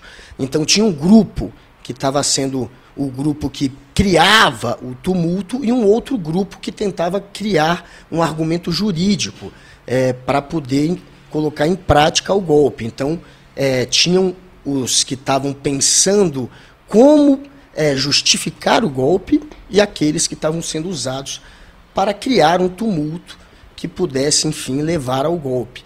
E quem estava ali no meio das duas turmas, desses dois grupos, era ele, Braga Neto. Isso quem diz é a delação, como você disse, do Mauro Cid, e também toda a investigação que está sendo feita. E, claro, Mauro Cid também estava à frente disso. Então, eles seriam os mentores dessa história. E essa é uma maneira de proteger o Bolsonaro. No momento que você coloca dois grupos que não têm uma interlocução direta, que só tem duas pessoas ali entre eles, esses grupos, eles de certa maneira, atuando assim de maneira independente, provavelmente eles acabam não recebendo as informações que poderiam comprometer o Jair Bolsonaro. É uma maneira de deixar um pouco mais distante na hora de o golpe falhar, alguém chegar lá e dizer que o golpe foi articulado, enfim, pelo Bolsonaro, vai ficando mais distante, porque só tem dois que, de fato, se fariam essa função de coordenar o golpe. Pelo menos é isso que está dizendo, né,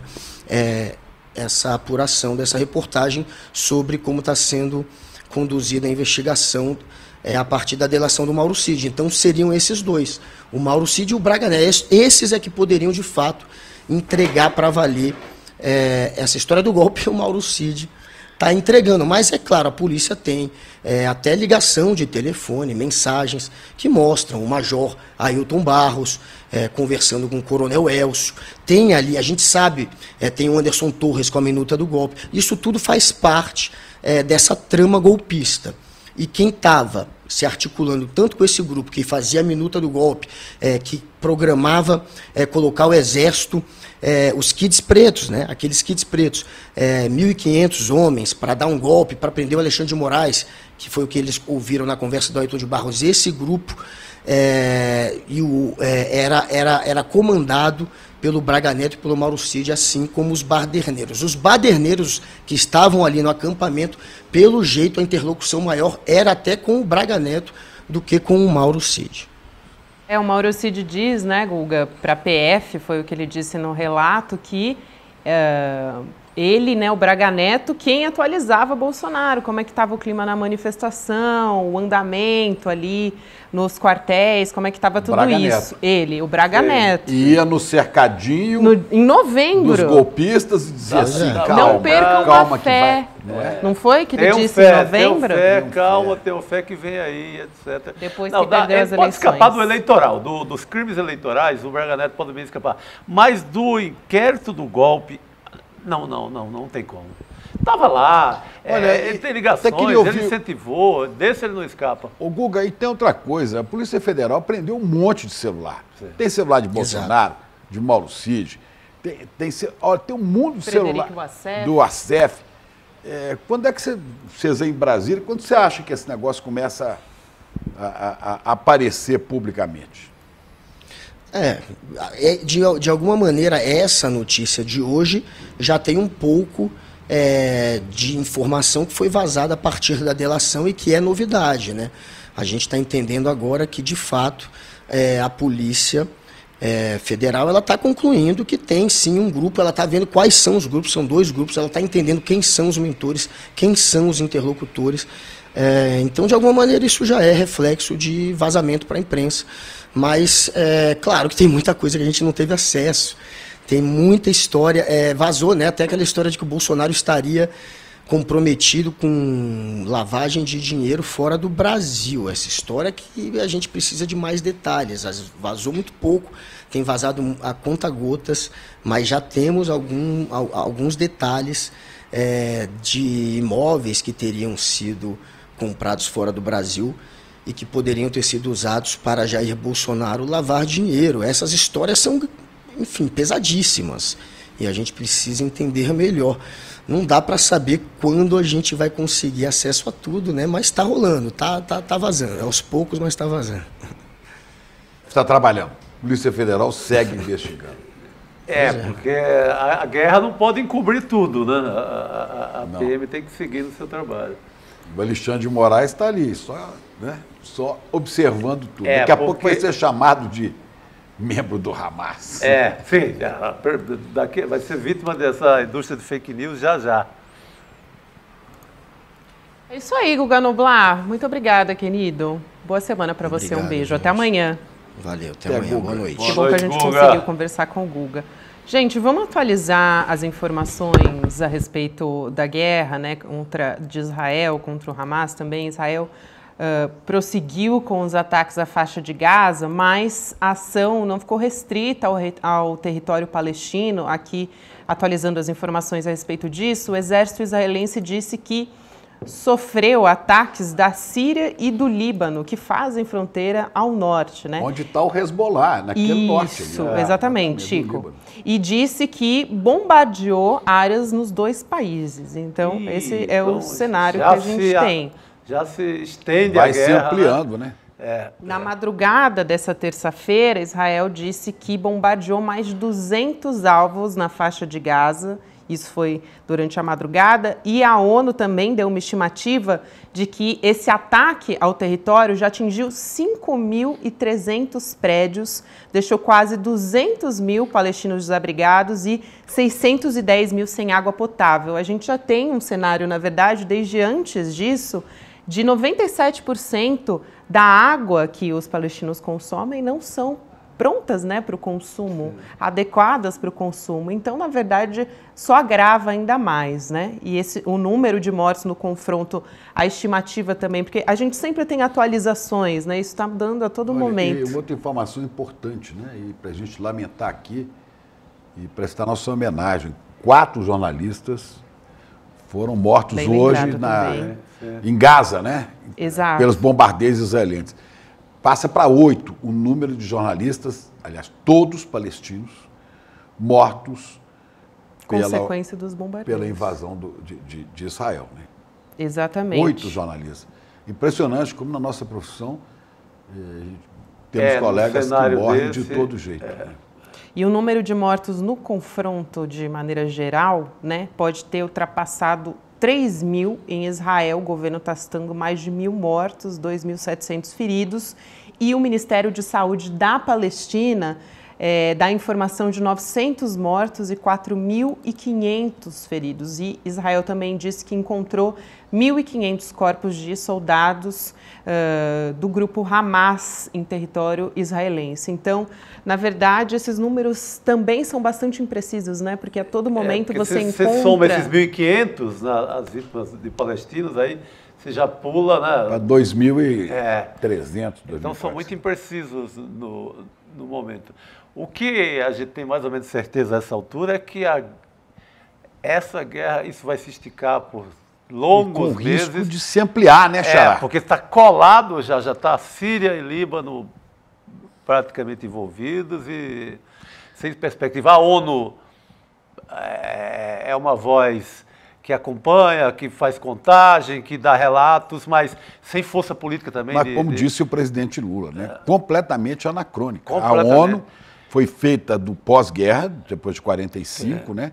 No momento desse a gente vê até hoje força não mudou alguma, nada. Né? Sem força para de ação, de guerra, né? Não é a primeira vez, né, que isso acontece. Chance zero de cessar fogo, por exemplo, para ter uma rodada de negociação, chance zero. Vai Inclusive, se esticar. Tem a questão dos reféns também, né? Porque, por exemplo, o governo de Israel diz que são 150 reféns que estão com o Hamas. E também o governo de Israel, se eu não me engano, são mais de 1.500 palestinos, né, presos políticos em Israel.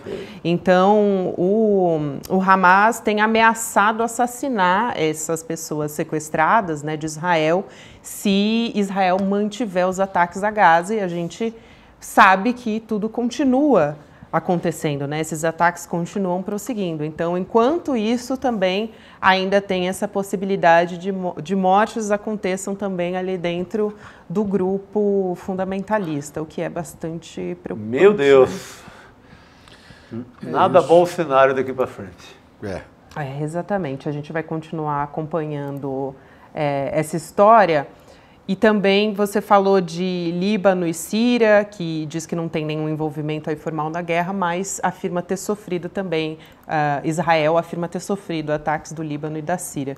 Bom, gente... Se o conflito for para ali, outros países árabes vão se juntando, né? Isso. E aí você tem um problema sério. Amanhã de manhã a gente vai trazer mais notícias, já desde cedinho com o Desperta, atualizando todas essas informações, também a respeito do Brasil.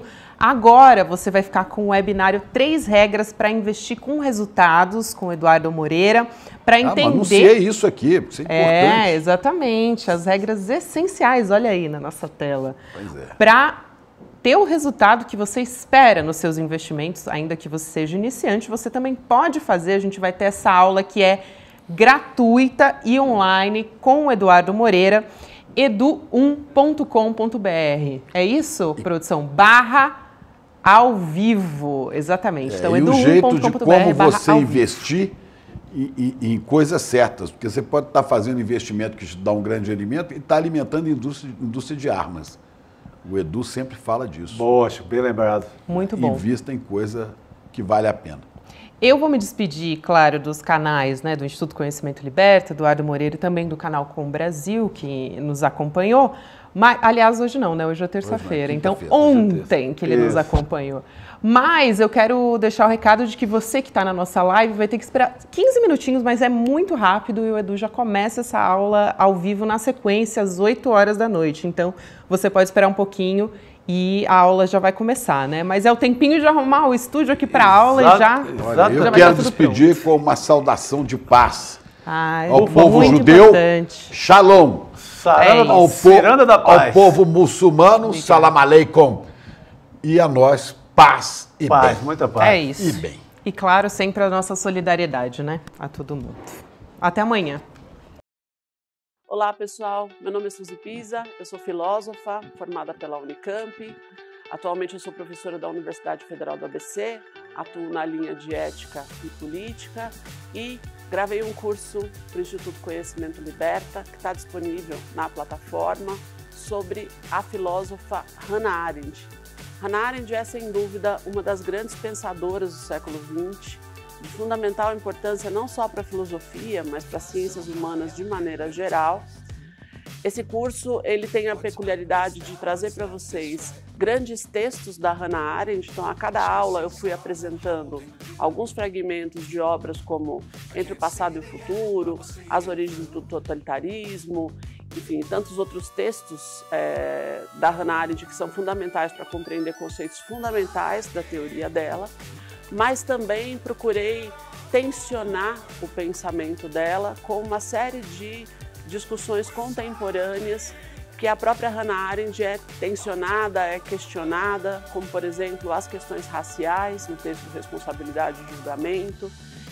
Com essa diversidade de textos e de temáticas, eu acabei elaborando um título para o curso que ficou Pensar com e contra Hannah Arendt. Então, não apenas com o intuito de apresentar a autora para vocês, mas também apresentar, eu tive o intuito de fazer com que cada um que se aproxime do curso, que possa acompanhar essas aulas, possa pensar criticamente o que significa essa pensadora e de que maneira que ela contribui para desenvolver a nossa capacidade de pensar sobre política, sobre temas tão fundamentais nos dias de hoje, como banalidade do mal, o que é uma esfera pública e todas as discussões tão relevantes acerca de regimes totalitários e a própria definição do que é política. Eu convido vocês para acompanhar esse curso, espero que vocês gostem. Além do meu curso, tem mais de 200 cursos na plataforma do ICL, cursos de altíssima qualidade, com grandes professoras e grandes professores, grandes intelectuais brasileiros. Eu tenho certeza que cada um de vocês que acessar a plataforma vai ter bastante coisa para aprender.